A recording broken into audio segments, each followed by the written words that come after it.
What do we have here? 5-axle truck. No, 3-axle truck with, what is that? I think it's so 4-axle trailer. But that's not a Jeep. Wow, look at this. That's like super long frame, and he has two single, no, one. I never saw a truck like that, honestly. Jesus, the guy's, look how many axles he says. Has 3-axle with the dual tires, and then he has the steer axle, and then he has another small axle. So I think he has 2 pusher axles, that's what it is. And a 3-axle trailer with a flip, just like mine. So that thing is pretty heavy.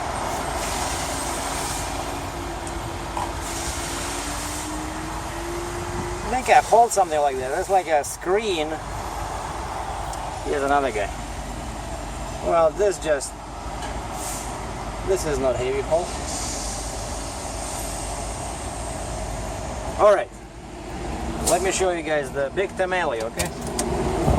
Just finished loading, left the shipper, but I need the paperwork because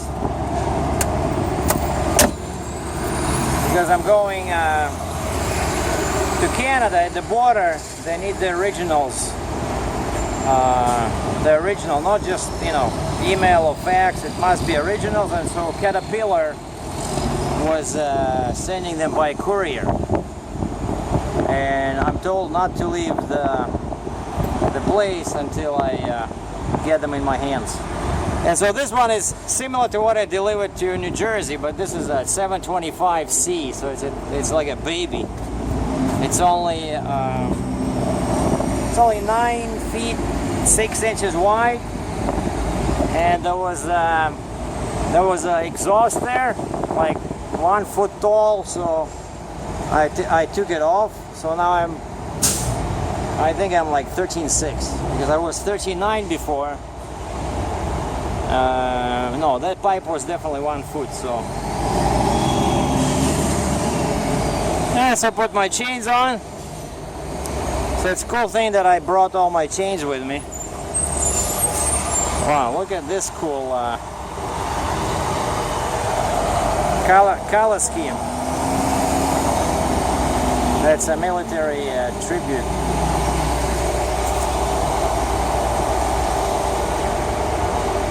I'm glad that this thing has lots of tie downs, you know. And you see, so yeah, it's much smaller than the one I took to New Jersey from Ontario. It was much wider. I had to use my outrigger boards, but this trailer doesn't even have outriggers, right? Because this is a company trailer. Step into my office for a second. And I turn all the mirrors.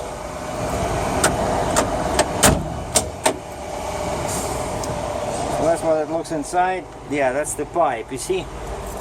And I unscrew the antenna, so it's a foot, right? So if I was 13.9, I'm under 13 for sure now, right? And it's fully automatic. See, it has 2 pedals. That one is just the support. So that's your throttle and your brake. And here's the shifter, and that's the parking brake. And when you turn the key, this thing comes to life. And I couldn't start it at first. It just, the key turned, but nothing was happening, even though all the lights were on. But I had to call the guy.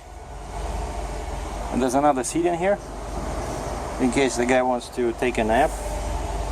Well, you know how they do it. They put it on cruise control, and then you go in there and you just take a nap. And what happened was that this thing is for the bucket. See, this controls the bucket, and for some reason this shifter was in that position. Probably somebody moved it by mistake, and because of that it wouldn't start. I have no idea what that means. I think it's probably vibration, or maybe tipping or something. But anyway, so this controls the bucket, the box, and so it has to be in this position. And the guy who came in, he had he just played with all these controls just like I did, but he went one step further, and he did this, and he moved this one. And the steering wheel here looks like in the center. And once again, this is an articulated truck, so it was very tricky to load this thing. I was going back and forth, like, you know, because the whole front turns, and it's totally counterintuitive. Like, you turn the wheel left, and the thing goes where? And the thing goes left. No, wait. But anyway, it's all very confusing when it articulates. And so what I ended up doing, I was coming to the trailer many times, and I was always off to one side. And then what I did, let me show you guys, because somebody might say thank you to me. When you're loading by yourself,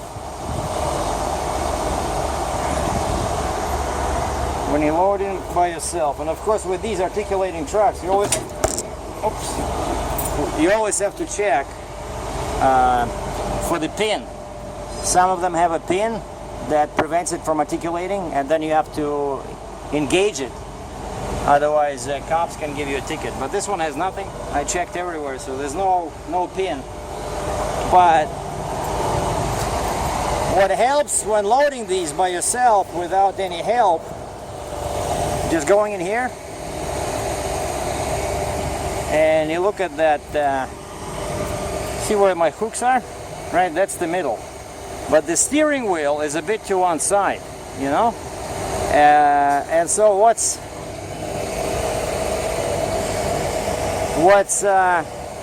in the middle is the word cat on the front. Okay? And what you do is you stand in front of the machine, and you see this cat, the letter A, it's the center, but it's just to the left from the steering wheel, so it's hard to see from the.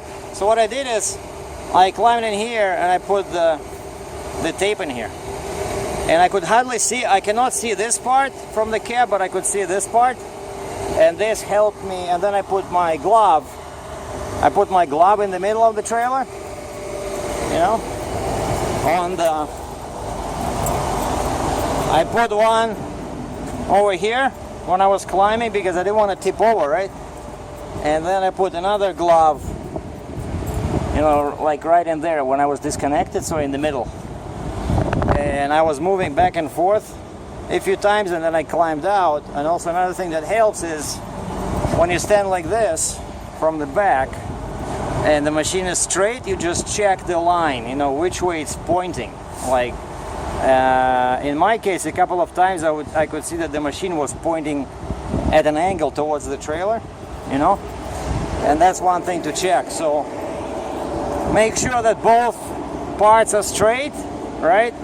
And that the line from the rear tire towards the front tire is parallel to your trailer. So I think that could help somebody. And then with these, just like with wheel loaders, cops want to see a flag on each wheel.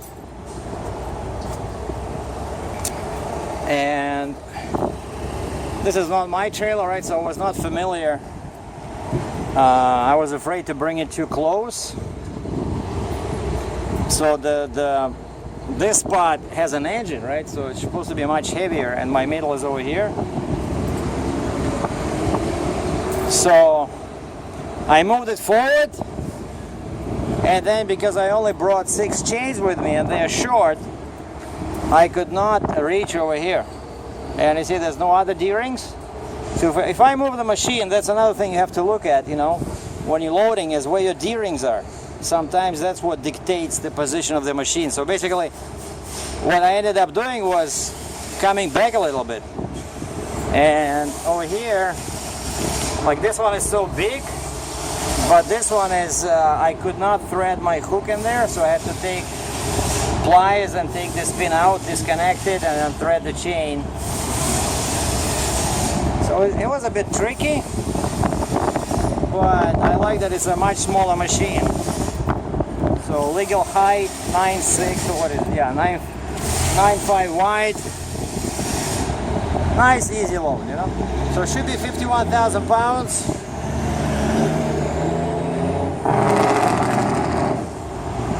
Yeah, you have a big engine, that's for sure. But for now I cannot move, since I gotta wait for the package. So I'll be checking back with the office. They close at 5, and they said couriers show up whenever they feel like it. Well, what they meant is that they don't, there's no specific time when they show up. So now this guy, how is he gonna get out? I think he's gonna hit that guy over there.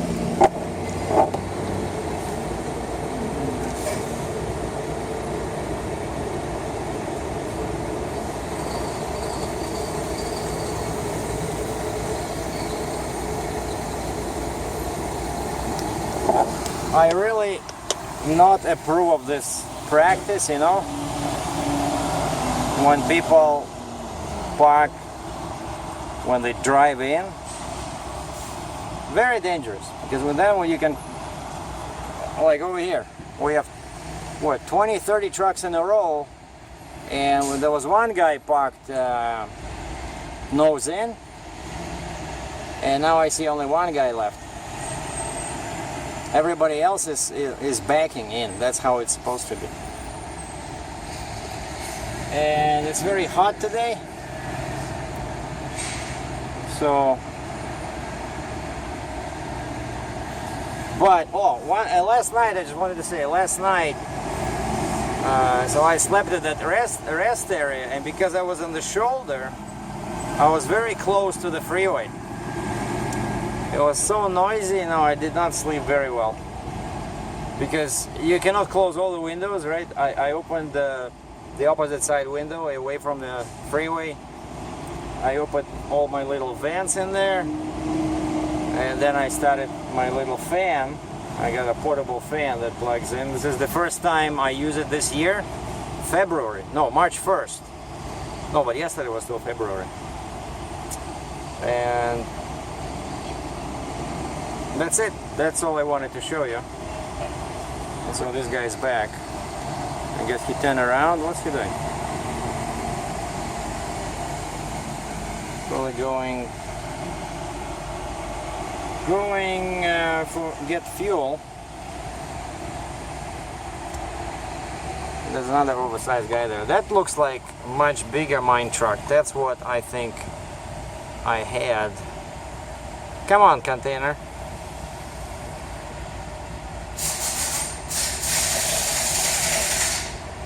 Yeah, you see that one? Canvas. Oh, that's a big one.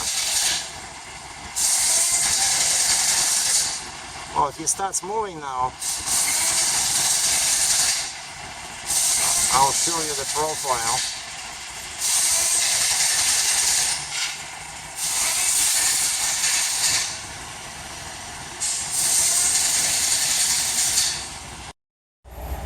I lost my spot. It was such a cool spot, you know, in the corner, even though I'm very long, but I was not sticking out too bad. And then I get an email. I get an email from dispatch saying they want me to scale. And I wanted to do that, but I forgot. I wanted to do that when I come in, but the guy was leaving the spot in front of me, right? And so this is a very small truck stop. There's only one other nearby. It's crazy. It's like in a couple of hours it'll be completely full, but occasionally there's like 2-3 spots. You know, people leave and right away somebody takes the spot. And so I went through the scale. So my gross is pretty much exactly 100,000 pounds. Or some guy says, ask me to give a metric. I don't know anybody who names things in tons in here. First of all, usually when you hear tons, that's not metric tons, that just, they take pounds and divide by 2. So I could just tell you that my gross weight is 50 tons. which to me is BS, because to me, since I grew up with the metric, a ton is 2,200 pounds. So I don't know, what am I, 48,000 kgs. Just divide by 2.2. So gross is 100,000 pounds. Divide by 2.2. That's your metric tons or kgs. But so everything was taken on that side. So I went through past the scale here, and there's a couple of spots open, very tight, but I managed to back in. And the only problem is that in the very back, I guess it's like a drive-in spot. You know, like some spots, they put a concrete bar about 3 feet 1 meter away from the end of the lot, you know, and so my wheel is in the very back on the trailer, so I cannot go too far. So now I'm sitting like this. So this is my truck, right? Look, everybody's closer to the, you see, and there's nothing else I can do.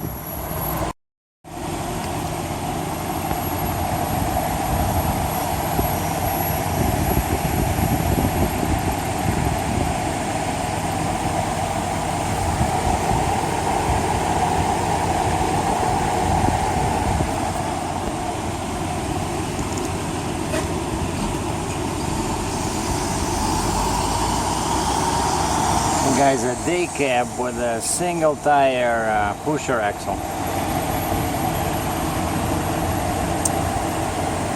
Tiny baby excavator, but that's a compact radius, I think. No, that's really like, yeah, CR, but it's 314.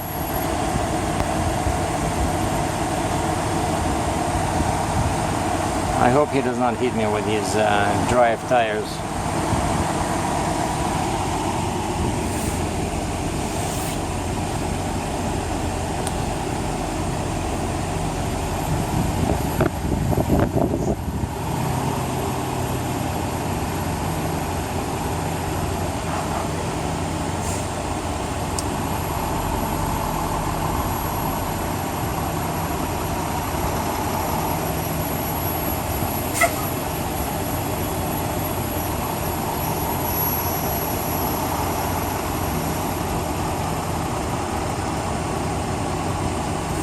And on the other side we have a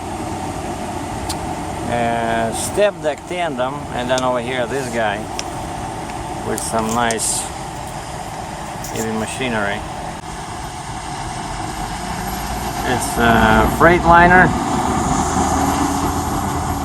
and here's a wheel loader, and that looks like a mechanical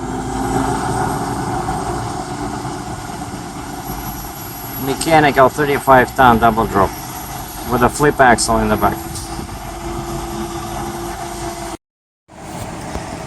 Now here's another monster. No, actually it's not that big. It's a Blue Pete with a flat top small sleeper, but his lift axle is just a single tire, and he has a 3-axle flat top trailer hauling mid-size Volvo excavator.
I like this truck stop. So many cool rigs, you know. Even though it's crazy, it's very tight and it's hot, but this is the place to be if you like big trucks and heavy equipment.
Okay, I think you guys saw a lot of cool trucks today, and I want to finish with a description of this place, because this is the biggest auction, or for that matter the biggest place of business, the biggest shipper I ever been to.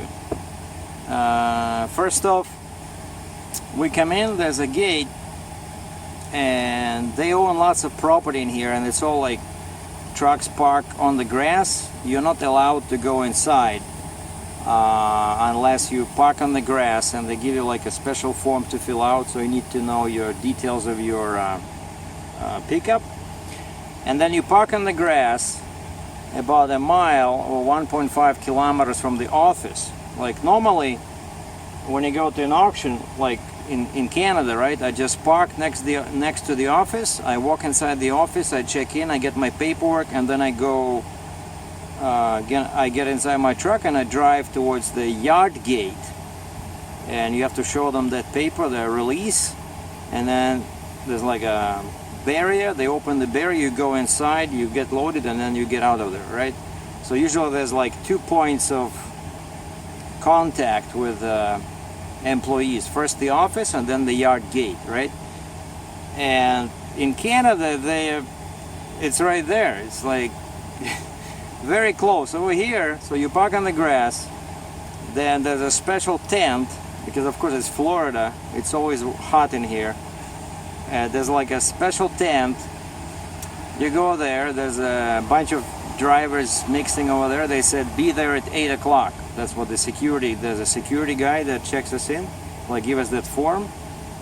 Says park over there, fill out the form, and be at that tent around 8. There'll be golf carts to pick you up and take you to the office. And I go there, there's a bunch of guys like milling around, shooting the air. And I walk out to one guy, I said, is there a lineup over here? The guy looks at me, he says, us drivers? I say, yeah, because I see guys are standing around, I don't want to cut in front of somebody. He says, no, there's no lineup. I said, okay, so you're all disorganized, right? Just waiting. And I was afraid it would take forever, but then turns out the golf carts they're using are not just regular 2-seaters, but they can take 6 people. Yeah, like 6 people. So golf carts arrive, take like 12 people, right? And they drive us to the office, like, I'm telling you, like 5 minutes away. But inside, on the small road. And then we go in, and then they say, when you're done here at the office, when you have your paperwork, just wait at the corner here at the office, and the same cart that drops people off will pick you up and take you back to your truck. It's amazing. Everything is so well organized. So I go inside, and you know, normally when you're at an auction, that can be a big battle getting the release form, because sometimes actually quite often the buyer is somewhere in a faraway land or a faraway city, and sometimes there's a miscommunication, so the guy didn't pay, or he didn't pay some fees, and they will not release the machine until everything is paid. And so in my case, I was happy to learn that everything was done. I saw a stamp on my paperwork says paid in full. And so the only thing I was missing was that package that the Caterpillar is sending with the original documents that I need for the border. But the actual shipment was clear, so I went outside. I waited at the in the shade near the building. 2 minutes later, the golf cart brought some people, brought some truckers from the lot, and took me to my truck. And then I asked them what to do, and they said, yeah, just now line up at the gate. And the lineup is very long. It's probably, I don't know, maybe there were like 20 trucks in front of me, but it was moving pretty fast. And then it took me probably, I don't know, 15-20 minutes to get in, but you know, so many trucks, it's you gotta be patient. And so I went in the gate, and actually when I was riding on the golf cart, I saw my truck that I'm picking up, because they all have these big stickers, lot number, right? And I look at my paperwork, I see the lot number, and I saw my truck, like this one that's now on my trailer. I saw it sitting right at the road on the other side of the fence. And so I knew what it was, and so when I came in, the guy checked my paperwork. He says, you know where you're going? I said, yeah, I saw them somewhere there. He says, yeah. And then I just needed to find the way towards there, because there's so many rows, lots of equipment sitting on the ground. And I managed to get in there. I found it, and the guy helped me to start it. I loaded up, put all my flags on, and now I'm here. So now the time is I think close to 3. So at 3 o'clock I'll just walk across the street to the office and see if my package with the documentation arrived. But for now I'm still here at Love's, enjoying the summer heat, where some people left comments saying that it was very cold in Ontario, Canada. Almost seemed like it was ready to snow. But I like this, but it's a bit too hot for me, you know. Me personally, I like dry heat. I know a lot of Canadians, they like going to, let's say, Arizona, you know, because it's much easier to take that high temperature than in Florida, because there's too much moisture in here.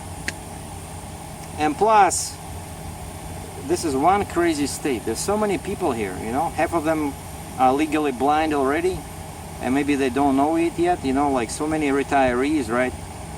And they're driving with that eternal left signal, you know, or eternal right, when they get out of the driveway and they flip the switch, because they know they're gonna be turning somewhere in like a couple of miles, so they have that on all the time. Or they drive around in like I went this morning, I woke up from the rest area, and this was like the worst 40 miles of this trip. I had to drive through Orlando, like downtown Orlando, on that I-4, and it's all construction.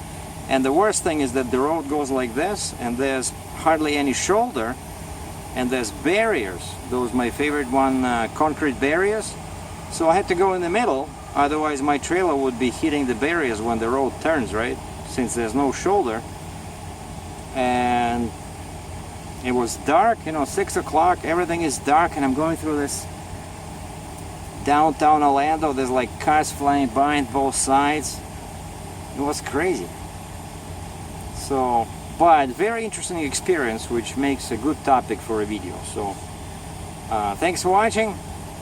I'll post an update on my way towards Canada, so hopefully I'm not gonna sit here too long. Arrivederci.